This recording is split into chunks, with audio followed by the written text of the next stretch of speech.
காஞ்சிபுரம் வட்டார போக்குவரத்து அலுவலகம் சார்பில் மோட்டார் வாகன ஆய்வாளர் க. பன்னீர்செல்வம் தலைமையில் அரசு மற்றும் தனியார் பேருந்து ஓட்டுநர்களுக்கு சிறப்பு சாலை பாதுகாப்பு விழிப்புணர்வு வகுப்பு நிகழ்ச்சி நடைபெற்றது. இதில் சிறப்பு விருந்தினராக பயிற்சி டிஎஸ்பி ஜெயஸ்ரீ, போக்குவரத்து கழக பொது மேலாளர் தட்சிணாமூர்த்தி, போக்குவரத்து காவல் ஆய்வாளர் லோகநாதன் உள்ளிட்டோர் கலந்து கொண்டு சாலையில் ஏற்படும் விபத்துகளை தவிர்க்க மேற்கொள்ள வேண்டிய நடவடிக்கைகள் குறித்து விழிப்புணர்வை ஏற்படுத்தினர்.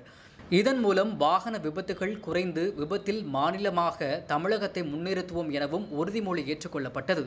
இதில் சுமார் 300க்கும் மேற்பட்ட அரசு மற்றும் தனியார் பேருந்து ஓட்டுநர்கள் கலந்து கொண்டு பயன்பெற்றனர். அவாய்ட் பண்றது அப்படின்னு நான் சொல்றேன். இப்போ இந்த தூக்கம் முதல்ல எப்படி வரும்னா, உங்களுக்கு ஒரு சோர்வு வந்தோடனே கொட்டாவி வரும் முதல்ல, அதுக்கப்புறம் தூக்கமா வரும். கண்ணை ஒரு முறை இப்படி மூடி திறக்கும், அப்படி நெஞ்சு கொஞ்சம் வலிக்கிற மாதிரி இருக்குது, இல்லைன்னா தலை சுத்துற மாதிரி இருக்குது, மயக்கம் வர மாதிரி இருக்குது. ஒரு 10 நிமிஷம் ஓரமா நிக்கிறேன் அப்படின்னு ஓரமா